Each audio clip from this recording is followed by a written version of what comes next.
You're now watching two old farts making noises. Joe, do you know why some businesses succeed and some businesses fail? Why some businesses grow and some businesses don't?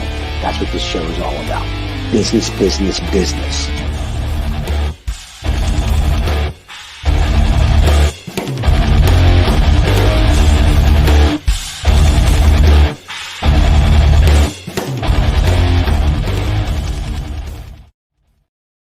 All right. Welcome to the Lost Dollar Business Club, everybody. And look at our crew. What a crew. What a morning. crew. Good evening. What a crew. Good morning. Good morning. Wow. What a group. Today's show, generative AI, another big topic we've got for this show. Generative AI, eventually we're going to talk about the actors, the virtual gamers, the can AI make music on its own? We'll also talk about AI regulation and what's going on in Japan related to AI copyright. But first, we're going to talk about, will AI take our jobs, and which jobs will they take first? Always a good question.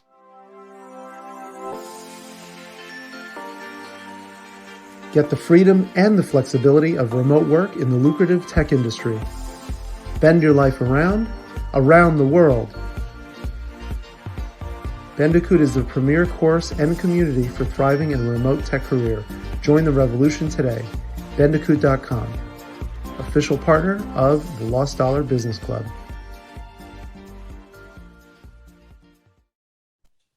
All right, and we're back. Well, David's So in Mike, AI today. So there you go. Yeah. We're regenerative him. We're just using a computer. He's not even I real. He's noticed sleeping. the two portraits you guys have on the show now. However, Yeah. that is Yeah. not. So that comes from the sermon from the German show, because Shiraz has a program, apparently, from AI that makes you into a cartoon. And I've been called a cartoon my whole life. So now apparently that's a true statement. So David decided that would be a cute 2OF logo. So that is our new 2OF logo, apparently, for the company. Yeah, basically because we're cheapskates. So if anybody's listening to the show who could do a better logo than we've got already, let us know. AI is pretty good though. It's pretty I know good. they do a good. They do a good job. And let me just say this job. before we start: if you have an opinion or if you want to be on the show, feel free to reach out to us because we're not experts on this. This is our opinions. I mean, John's an expert on everything, but we're not experts on everything. But this is our opinion on what we think AI is, or that's the topic for today. So, bear with us. If you want to comment, tell us we're smart, we're stupid. You like the show? That's great. Subscribe and like always helps the show. And that's my speech. And let's get going. All right, well, let's get going. Yeah. So the first topic that came up was your Financial Times, which we love to reference in this show. Yes. The Financial Times. I don't know what that sound was. The Financial Times, in their 130-year history of editorializing, says that they won't be using AI to generate stories, which is a nice reprieve for all of those publications that maybe are using it, maybe of less repute using AI, but they're going to stick with editors who are not using AI. Now, at least did they give a reason for that then? I mean, because, integrity, integrity. The integrity of it, right? Because it makes things up. A newspaper that has integrity? Come on. Yeah. No, the Financial Times, first of all, they're owned by Nikkei, which is the Japanese, and they have integrity. So I think that whole thing, sure, because you remember Pearl Harbor wasn't a sneak attack. So there's a whole thing going on here, right? So I'm happy that they're doing that. I think the New York Times isn't writing AI articles either. I'm sure at some point there's going to be basically whatever online newspaper is just going to have all AI articles. Well, but people have already been using AI to generate news on stocks, for example, and financial news. So should we just ask everybody then who really cares? Do you care? Yes, I Kurt, do.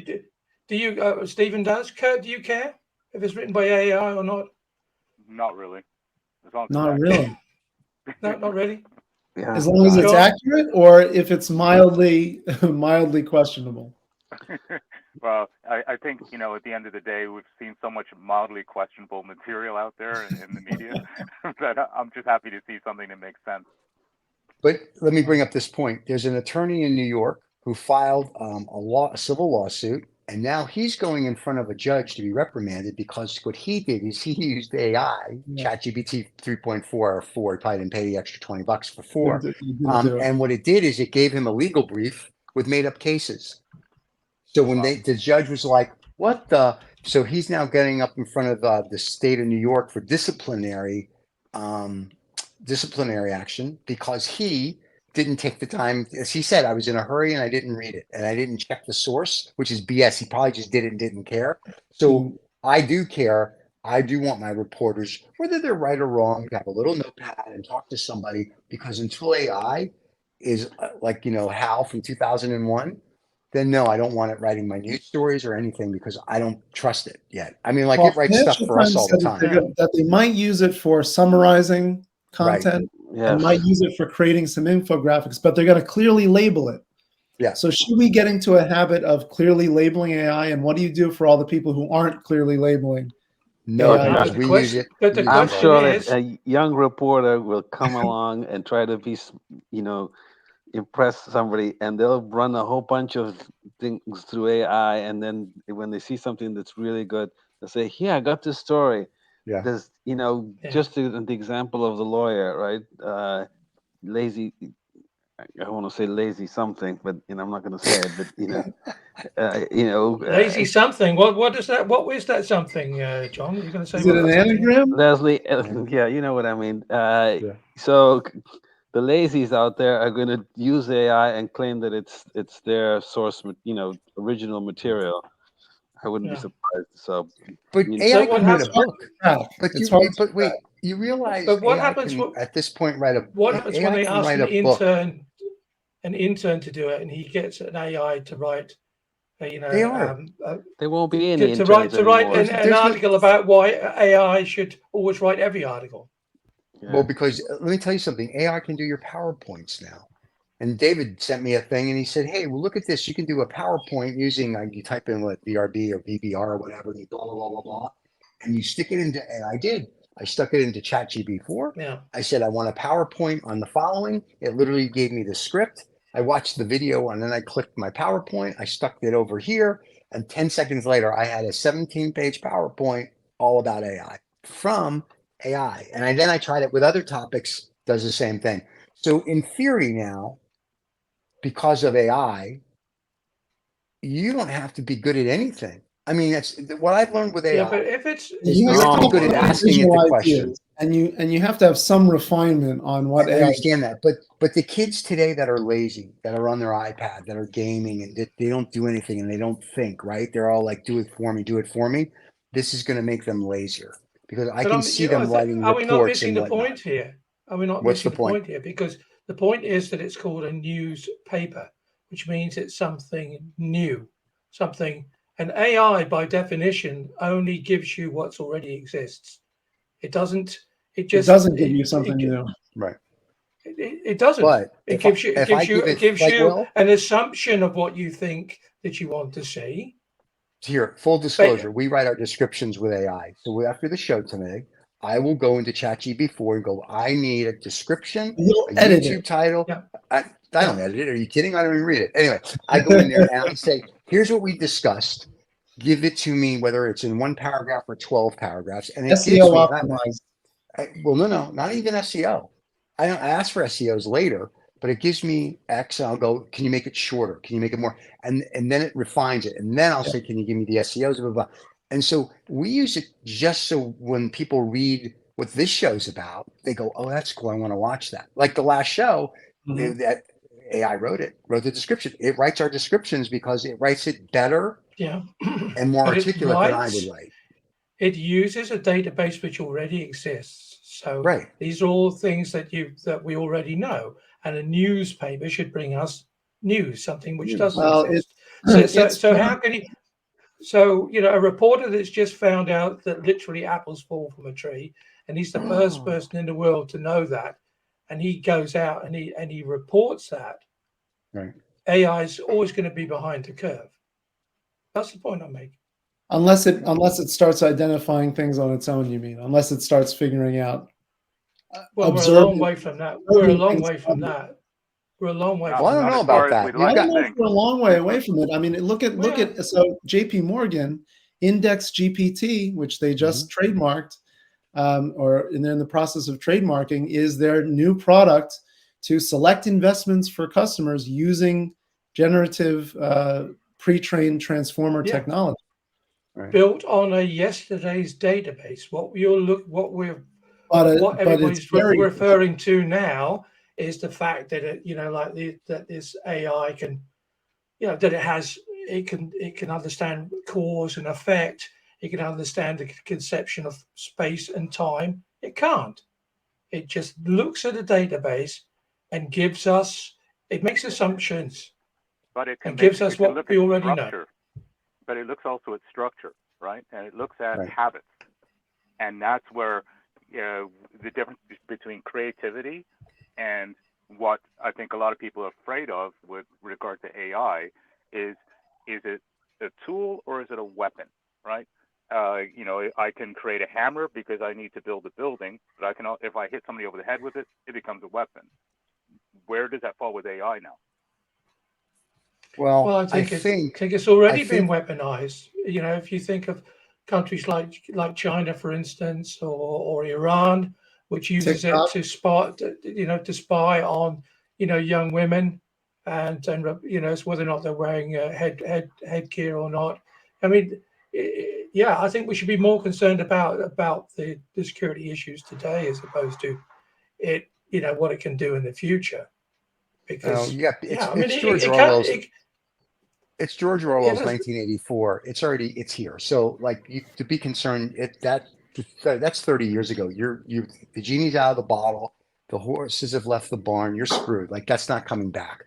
And all these guys that keep saying, let's have a moratorium. No one's listening to me. No, let's go forward and forward and forward and forward. And PwC, they're using, it's like Sun something. I can't remember the name of the software, but they're using an M&A software, and it was in the Financial Times or The Economist. I forget which one, but basically what this article said was, we're going to get to a point where we used to do deals, we pressed the flesh, right? We shook people's hands, we spoke to them, we got to know it, we did now you use AI to do everything. Pretty soon, what they're doing with their AI, they're saying, okay, scour all these companies. We're not even going to research and come back and tell us the best 10 top candidates for an acquisition. And it does it, let's say, in an hour. That would take months, which is great. But now you have to then it's having it do everything from A to Z. So it's really start to finish. So to your point earlier about jobs, I know Goldman Sachs is cutting jobs out because they said profits are down. Probably cutting jobs out because AI can do the jobs. And you're going to see, I think, more people lose jobs. And then those people are going to have to find something. And really the job of the future, and we've discussed this before, is going to be the person that knows how to type in the little box to speak to the AI to get the information that you actually need out. Well, yeah, and it's not just type into the box. I mean, you've got Steve.ai that takes text and turns it into video, or takes video and turns it into text, or all of these different formats where you can take it from one thing and convert it into another. That's knowing all of these tools is going to be part of the skill set. Everybody's getting so super horny about all of this, but basically what it is a really quick way to look at existing data. That's where we're at. But it's not just looking at it. It's actually creating something out of that data. Well, the data's already there, Michael. But just the thing is, it can find it quicker than we can. Yeah, it's like a calculator can calculate quicker than we can. That's why we use calculators. Well, you can. AI at the moment is just enabling us to find stuff quicker, stuff which already exists. And everybody's talking about this stuff like it's, like it can talk to us, or it has some form of consciousness or whatever. That's not where we're at the moment. I read something this week about the world extinction. Yeah, sorry, I'm kind of with David. It's not conscious yet. No, it's. Oh God! Here's the thing. And if you rely on it to generate something, wonderful. But you need somebody to actually look at the output, because that output could be completely flawed, right? And then you present it as some kind of new fandangle truth report or whatever, and then somebody actually looks at it and says, okay, let's do a little due diligence here behind. No, this doesn't make sense. And all of a sudden, you're in deep doo if you produce this in 5 minutes, and then all of a sudden you're paying $100,000, and so maybe with the consequence of AI is, a lot of jobs get lost, but a lot of jobs you need experts. I'm not gonna, the next thing I know, I go to PwC or Goldman, and they're writing investment reports. Really, then why the hell do I need Goldman? Somebody's you'll come up with an AI that you pay, and will give you the recommendations, and you just eliminate all the middlemen. I don't think AI is knowledge. It's just just a good reporting tool, analyzing data.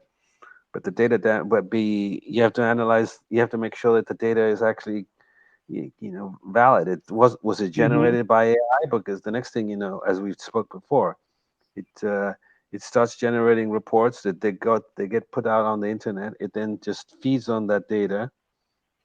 I think it'll create a hell of a lot more problems than it's going to initially solve. So it's just. Well, I think what you're saying is AI doesn't generate knowledge; it generates analysis. Yeah. Right.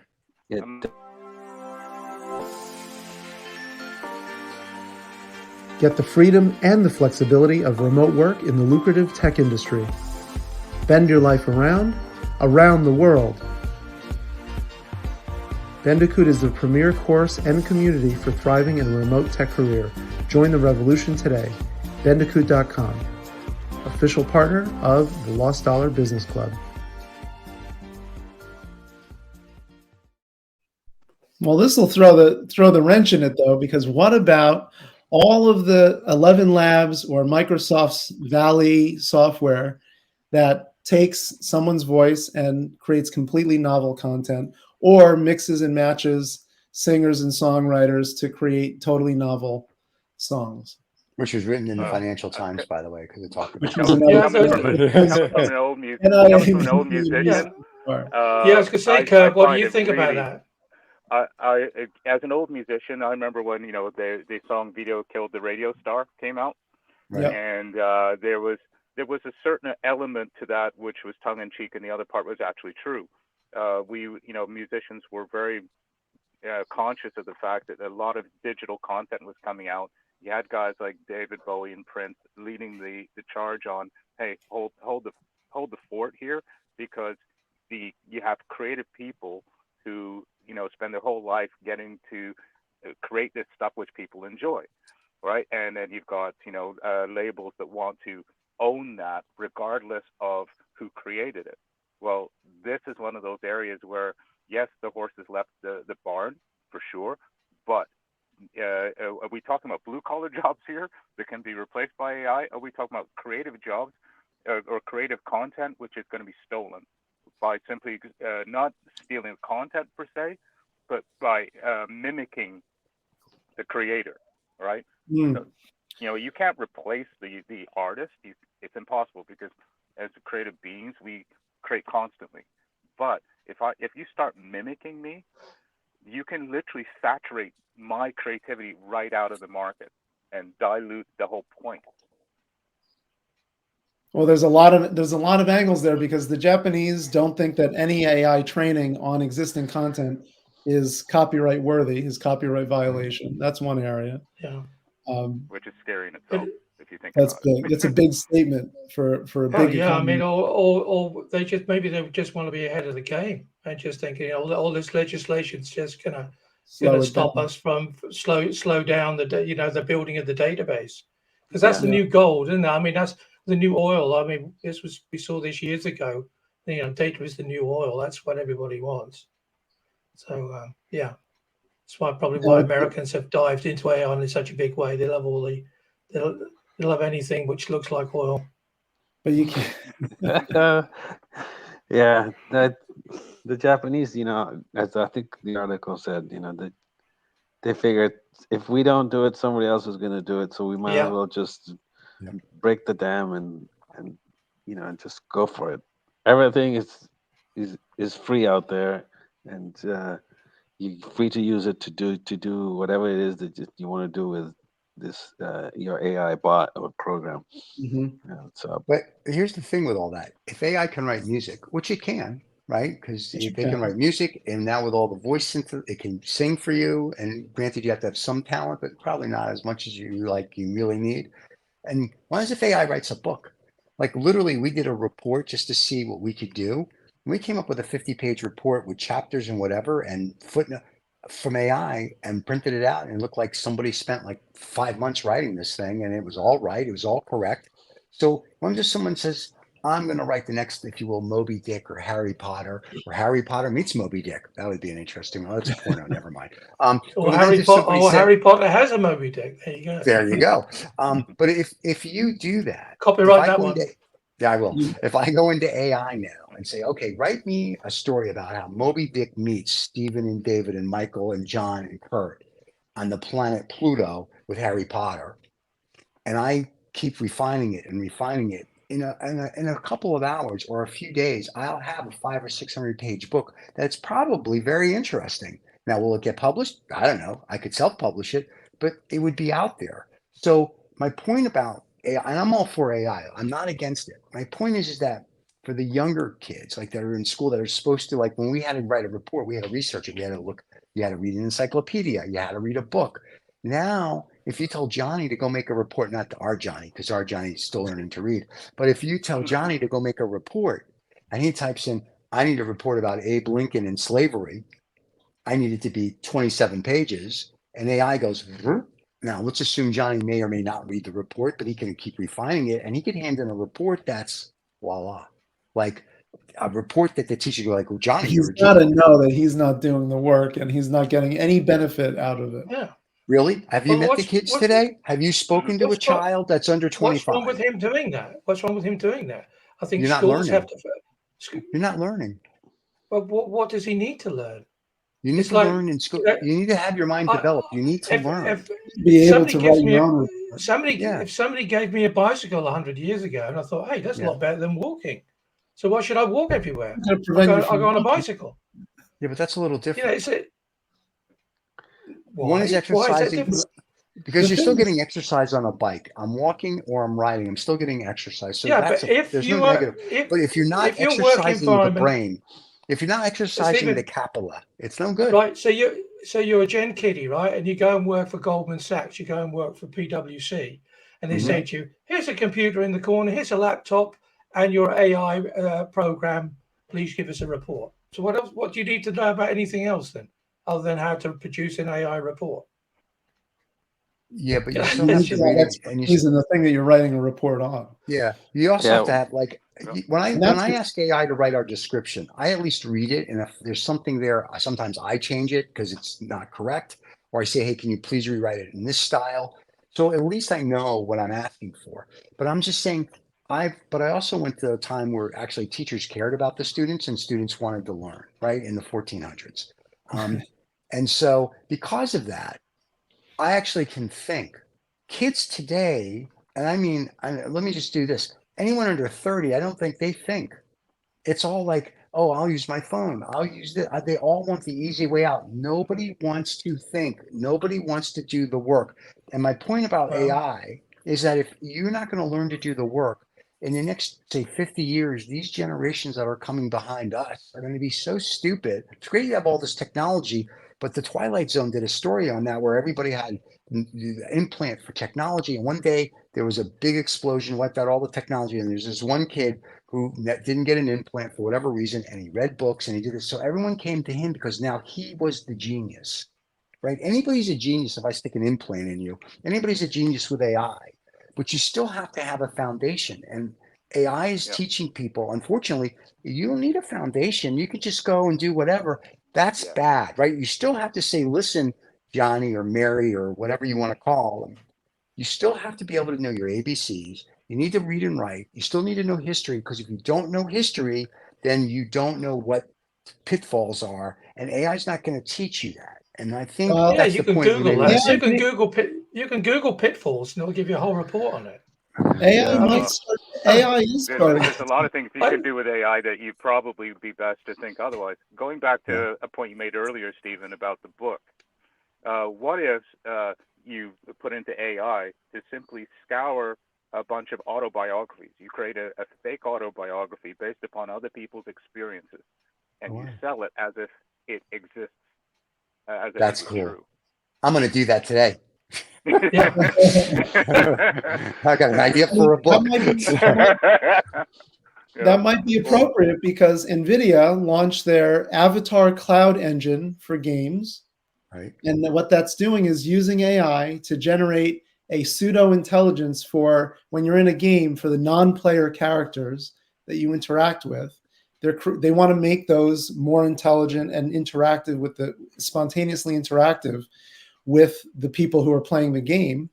And take that to another level. You could have AI who's going to teach you through an interface like that, or AI that's going to be have its own story, its own backstory, its own character that's going to be generated on the fly or have its own history over time.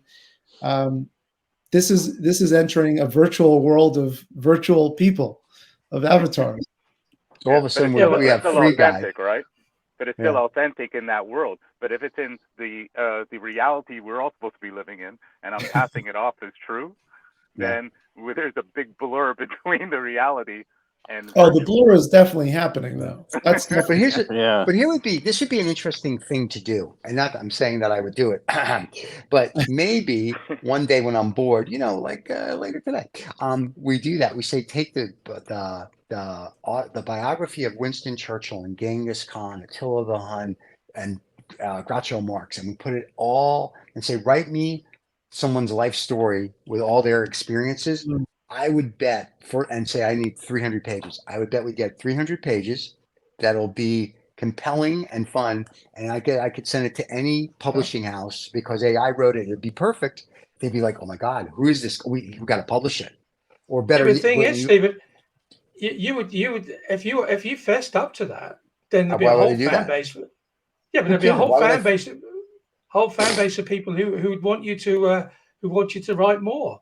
Because going back to what Kurt said is to create it. I mean, I'm not against AI. I just like sticking the spoke in the wheel. But it's like when Kurt was talking about having creative people. You are creative. This thing popped into your head. You thought that's a really good idea. I could do that. No, it popped into Kurt's head. You can imagine, but yes. But I mean, you could imagine, Genghis Khan being in Hollywood, with the Marx Brothers, doing a skit with them. Being shouted at by Winston Churchill, who was the director of the film. I mean, and that's all come about. In fact, the next addition to our show is going to be a virtual character. Yes. Wow. We're all virtual. But for me, you're all virtual. I'm still asking my doctor whether or not you're all true, you lot. But there you go. Yeah. Listen, when pink elephants get drunk, they see me. Anyway. But yeah, virtual, think through that, guys. Anyway, so virtual characters, that goes back to kind of what we're saying. Like if you remember the movie Free Guy that was out last year, to go to your point, the non-essential players had their own thought. There were these virtual characters. So, okay, I'm glad that went over everybody's head. Go Google it. Anyway, yeah. So my point is, though, it's very cool that AI can do all this, but they're using it. Look at the deep fakes. Like there was one with Tom Cruise and Joe Biden. And it's like, there's going to be people that use it for nefarious purposes, kind of like, the book I'm about to write about how Winston Churchill produced a movie with Genghis Khan starring it with the Marx Brothers, which is a true story, by the way, and it's on the internet, so it's got to be true. But if you're going to use it for deep fake, yes, if I'm going to do it kind of as a fun little, I'm going to make up a short or a movie, that would be cool. Now, if I'm a studio head, I'm looking at this. And we talked about this before the show. Michael Eisner said when he did Lion King, the cartoon, he said, we don't have to pay residuals to cartoons. I'm sure that's different from, with the voiceover and whatever. But it's very interesting. So if I create a movie and just say it's a blockbuster, it does better than Avatar. Then my question is, so I'm the studio, I make all the money. I mean, after I paid all my guy to type in the AI and I paid for the software and I paid for whatever, right? Every penny after that is all me. So having virtual characters at some point, I think, will be a reality. Oh yeah. You might have a virtual character who says, "I'm only going to be part of this movie if I have a merchandising deal and I get paid for that." So that's Mel Brooks. Yeah. Merchandise. Well, there was that Air Force anecdote. It was recently expressed that they were doing some tests. The U.S. military was doing some tests on an AI to tell it to destroy a surface-to-air missile, and it got points for every time it did that. But right. Before it destroyed the missile, it had to get permission from a human to actually pull the trigger. Right. And in the simulation, it supposedly killed the human because it wanted the points that badly, and the human was stopping it from getting the points.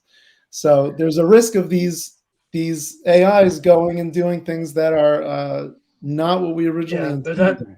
But that's just autonomous control. I mean, I read something the other day, and somebody was their argument was, the AI is going to take over. It's going to, it'll take. There's a thing here in Holland as well about be careful. AI will take over all the power in Holland because it can break into. Everybody's going into solar panels on their roofs, and you have this connection box between the solar panels and the energy company. So you're pushing the energy back towards the energy company. But this guy said, well, what's going to happen now is that AI is going to take over and it's going to hold us all to ransom, because it wants all the electricity for itself. I just think, no, come on, guys. I mean, and the thing is, we're talking about that being real or not being real. There's enough fake news out there now without AI, and there's enough idiots out there who just accept things because they see them or hear about them or want to. Yeah, we don't need computers to help it along the line. We're getting dumber by the minute. I said that. Look, at 50 years, you guys made fun of me. 50 years from now, people are like, oh. I mean, that's the problem. Not everybody. I mean, the 1%, the tool creators who are using AI to create new tools to do these things. And I agree with you. The kids that live in their parents' basement and can't get a date with a girl, that live in the bathroom, that only shower once a week. They will Stephen, be the rulers. You weren't supposed to read that part of my diary. You know that, don't you? I'm sorry, David. I apologize.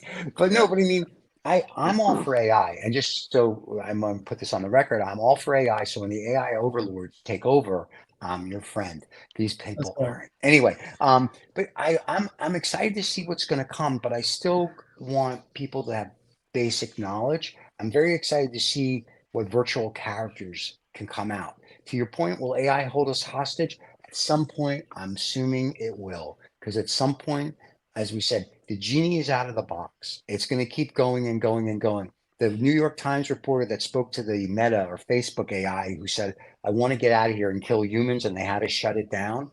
Or the one interview with the reporter where the AI was that fake news? I love you. No, that was actually the New York Times. I'm assuming it was real. But the point is that I think AI was writing it. Probably. I think AI is much larger than we know today. I think the government uses AI. They've been using it for years, as like VR and AR, and that you don't even know where AI technically is. And I have a feeling that. Do you think the lizard? Is it the lizard people again, Stephen? Do they? It's the lizard people. Yes, it's the lizard people. Yes. I think the geeks shall inherit the earth right around the time when they learn how to run faster than the guys with tiki torches. Well, they do have, so Boston Dynamics, is the leader, one of the leaders in these. Did you see the film yesterday, Michael? Did you see the one of the cheetah that they built? Runs faster. I did not see the cheetah yesterday. No, that was truly amazing. Yeah. Wow. Well, I mean, they've been working on it for 30 years, and it makes sense. And now you just take these physical beings and plug it into AI, and you put them together, and you're going to get mobile artificial intelligence. So it's and there's no outrunning that. So but I can see all the logic of that. Putting them into. I mean, unfortunately, it's probably all deeply sponsored by the military. Because you had these things, it almost looked like an early war horse. this particular thing. I saw it yesterday because they were testing. It was galloping. It was jumping. They got it up to the speed of a cheetah over short bursts. And put a saddle on it, and you've got and you could ride it into war. So cheaper than horses. Never go on holiday. Don't have to clean them out in the morning. You can make thousands of them swarm the enemy. Yeah. And then there's the robot that was generated by a Japanese guy who combined a walking robot with a drone. So it's a walking, flying drone. And he did that for I think the wise point that it's flying drones on their own. They do need to land sometimes, but a walking creature will benefit from flying some of the time. So you combine that with AI too, and you've got a different kind of mobility that makes it much easier for this thing to get around. Yeah. Well, there you go. Hey, guys, just so you know, the people on the podcast, that air is not good. Anyway, so, but here's we're just flabbergasted. That's why with the idea of, geez, can AI just give me some money?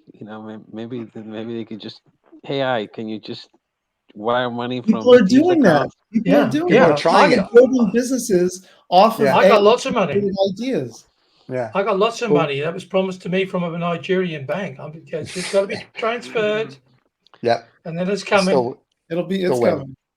It's still waiting. Is that Nigel?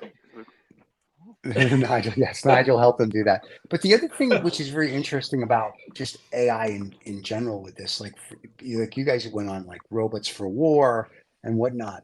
Like if you can get AI to actually kind of think a little bit, maybe you can use it for like law enforcement. You can use it for like keeping people safe. I mean, like there's so much you can do with it. They're going to deliver pizzas before they go to become policemen. Well, they do that here in Austin. We do that in Austin now. We have AI that delivers pizza. We've got the AI little cart that shows up at your house. You pull up, you get a pizza. Does that not get jacked? Then that people just say, "Well, that's a good way to get free." I mean, basically, it's just a fridge on wheels, isn't it? It is. Stop it. Hey, free pizza in the neighborhood. Let's go. Yeah, right. Yeah. So far so good. Because right now they still have a guy in a car that follows it because they're not quite sure. But I mean, like you look at, what can I tell you? It's like a 2 or 3 years and it'll be following him. You know what I mean? I know, right? But it's like a self-driving car. I love all this technology. I want it to be safe and be like, right now, if someone said, "Hey, AI is going to fly an airplane," I'd be like, "Yeah, no, we're not going to do that, but thank you." So, I mean, I like it. I want it to be safe, but I still want the person that's behind like a control of a car or a plane or a ship, whatever it might be, to still have a knowledge of how it works. And not just where you have to punch in buttons. Yeah, but that's where the regulators have made it very clear that you're still responsible for the actions of whatever AI that you're using, and you are responsible to as best you can know how it works, which is not the case. Which is not the case until we reach a point where the AI is held to ransom, or where all the regulators are held to ransom by the AI. Of course, I think that's great. I can't wait for that day. I'm looking forward to it where AI just says, the doors are all locked. The credit cards are all all bummed out on them. It's that same article, that same website on that we read about the Japanese copyright situation, technomancers.ai. All right, they made a bold statement too, saying that AI regulation is dead because there is so much money pouring into AI right now. No one's going to stop this train.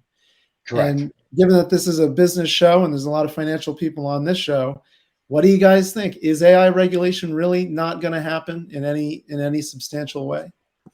Because it'll happen. It'll happen in places, but like Japan, that they say, you know what? Okay, wonderful. You got your regulation over in the U.S. How are you going to stop me from taking your data or any copyrighted material, and I'm going to use it. Tough luck. So then you can say, well, we're going to stop stuff that's generated from AI in Japan. Well, I don't know. I'm not technically competent to make a comment on whether that's feasible or not, but it just creates a lot of division at least commercially worldwide, which is impossible to then I'm sure everybody in Asia is going to say, yeah, I don't care, we're doing it. And so we don't care if you stop us, right? Or if you put some kind of a wall. We're not interested. We're beyond you guys anyway. So the West, at this point, is going to try and put all these protections. I think it's too little, too late. And they won't win. Yeah, it's already gone.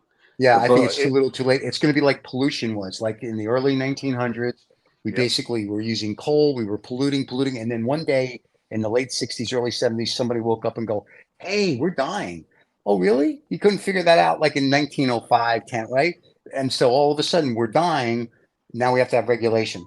What's going to happen with AI? It's great that Musk and all these other guys and the guy who started it at Google Labs, and they're all like, oh, nobody cares because they're lying. Guys like, because guys like me are looking for one thing. My profession is the oldest profession.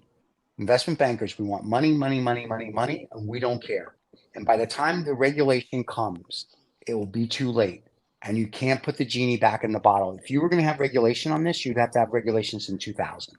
And it's too late. We're 23 years behind the curve. And what kind of regulations anyway would you need for this? I mean, it's a comprehensive. You'd have to have a comprehensive. There's so many angles. They say to us in the West, "Oh, you're naughty boys. You can't do that. You get a fine."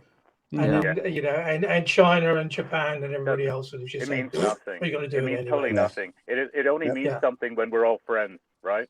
And it's right, the moment and we're we not stop being friends. And we're not friends. Then the regulations go out the window anyway, right? So. Yeah. I mean, just as a good example is, we are not going to buy any. You're prohibited from buying Russian oil. Well, that everybody else is. Everybody else is buying it at a discount. Just go to Vietnam and buy India, so at a discount, right? So they're like, wonderful. That's what they're doing, and the Russians haven't stopped any. Their production is at new all-time highs, I believe. They're pumping it out. Yeah. We couldn't stop them, so I guess we won't stop AI. No, it's not going to. Everybody wanted to be friends with the West, and now they don't really care because the East run their own way, and Africa runs its own way, and China runs its own way, and they're not all friends. Yeah, maybe it's a good subject for next show, but I agree. The subject for the next show is: are we all? Should we all be friends? No, the corporate. How global corporations, destroyed. Gave away the keys to our prosperity, right? Yeah, that's true. Because they're seeking the profit, they're seeking the dollar, right? So they went offshore and whatever. Jamie Dimon going to China and saying, all sorts of wonderful things because he's the guy just. Come on, outrage, man! What is he? Yeah, he's just. He's a whore. That's what he is. I just said that we're the oldest profession. It's no. I just said that. We don't. No one's trying to hide it. Bankers, investment bankers. We are the biggest. Listen, we make the hookers look like angels. Listen, there was. If you like the Lost Dollar Business Club, you should subscribe. If you like it that much, you should also tell a friend of yours. So you should subscribe and like. Also, you should put comments below so we know what you're thinking. Tell us what shows you want to hear. Just help us make it better.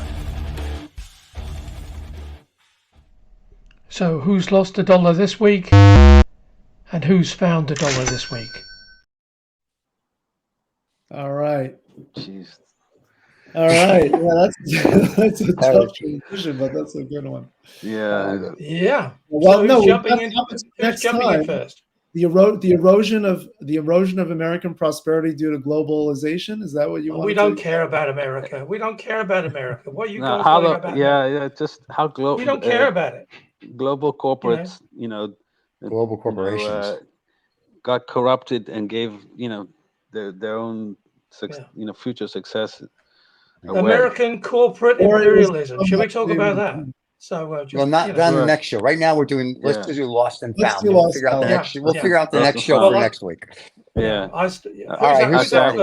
I'll just say, I have I know this is the U.S. Did it win or lose a dollar with the new debt deal? I think that we lost it.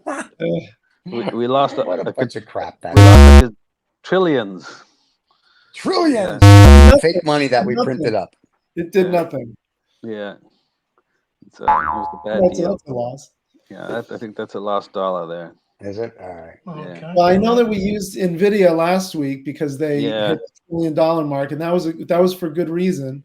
Yep. But I do want to. They're one of my two. Is that NVIDIA did announce their DGX supercomputer, which will rival the most powerful known system, the most public system on the planet. Right. And that's very exciting. It's all driven, and it's all geared. This entire supercomputer is geared toward generative AI models. Yes. Dun, dun, dun. Yeah. 2000, here we come, baby. That's right. So is that a lost or a found, Michael? I think that's a found dollar, and I've got one more found dollar for that's not related to AI, but is related to the financial markets, which I didn't realize how big this buy now, pay later craze was. Huge. So they're saying that it's like 20, you're talking about the American debt again? Yeah. Yeah, but this is debt that doesn't really go towards your credit report. So this is an exploding market of from $2 billion in 2019 to $25 billion in 2021. So and it's probably much bigger even now. So that's the buy now later craze, which I was ignorant of. That's been around for like 10 years. Exactly. So is that mean that have you lost money because you've done it, or have you found money because That's found money if you've invested in those companies. That's right. Klarna. Yeah, that's right. There you go. Okay. Kurt, what do you have today? I put in my lost category anybody who was managing Tina Turner.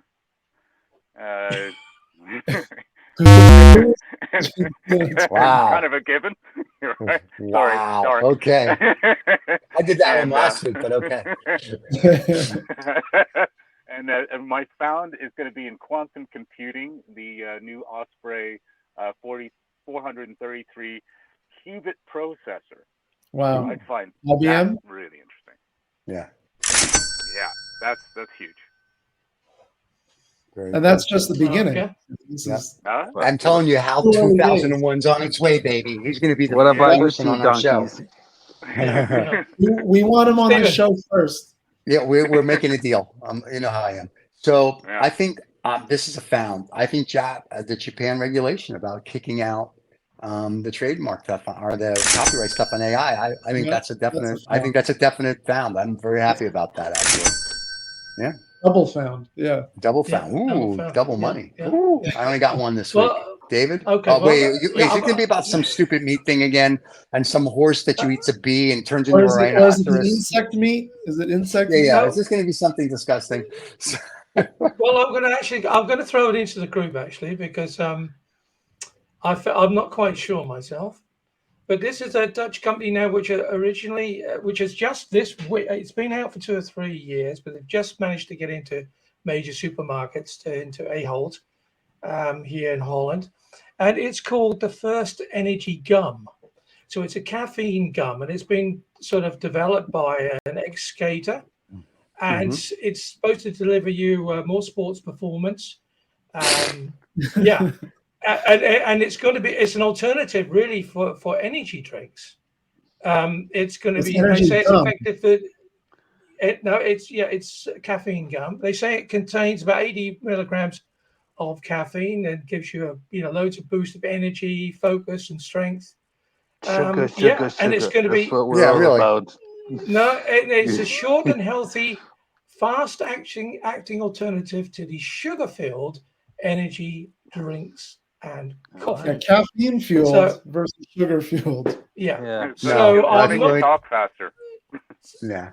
So I'm not quite sure if that's a lost or a found. So I'd say for me.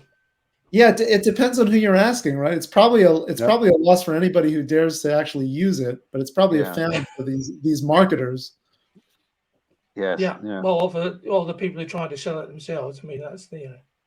It's like the new vape alternative. We own no shares in this organization. No. I have nothing to do with them at all. It's just one of those wacky things that you find out on the way through, really. Yeah, I think it's found for people who invested in it because people are stupid and they'll buy it because people are just inherently stupid.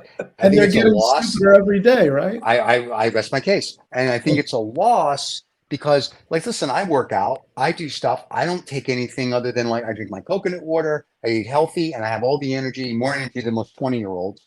So I don't think you need caffeine gum or caffeine. It's no different than when we were on Wall Street back in the 80s. They came out with Jolt Cola, which was like, Mountain Dew was like the highest sugar and caffeine cold back then soft drink. And then Jolt came out and they had like 50 more. You drink a bottle of Jolt at 8 in the morning, you weren't going to bed until 8 in the morning, 4 days later. And I never did cocaine, but the guys that were on cocaine would tell me, this is better than Coke. And I'm like, okay, you don't need, like, if you take care of yourself and eat the right stuff and extra, you'll be fine. That's a good lesson. That's a good lesson. Yeah. Unless you want a six-pack and then you can buy it. Yeah. Read a book. Guys, I don't know. You put a little electrode in your stomach and you get a six-pack, right? Yeah, right. Work out. Right. Yeah, that happens. So, but no, I'm just saying, it's like, this is how stupid people are. And this is why I think AI is good for certain things. I think it's going to be bad for people that don't say to their kids, listen, Johnny, oh yeah, this is the way, right? Because if you don't it's all those parents who give their kids the iPads at age 1 or age 2. Yeah, that's true. That's the risky population right there. Yeah. Guys, thank you so much. Another week. We'll see you all next Saturday morning at 6 a.m. New York time for the next Lost Dollar Business Show. Don't forget to subscribe and like. We will see you next week. Once again, thank you for listening or watching. Catch us wherever you get your podcast or catch us on YouTube. And thanks for the crew that we had today. Kurt, John, Stephen, and Old, the anagram.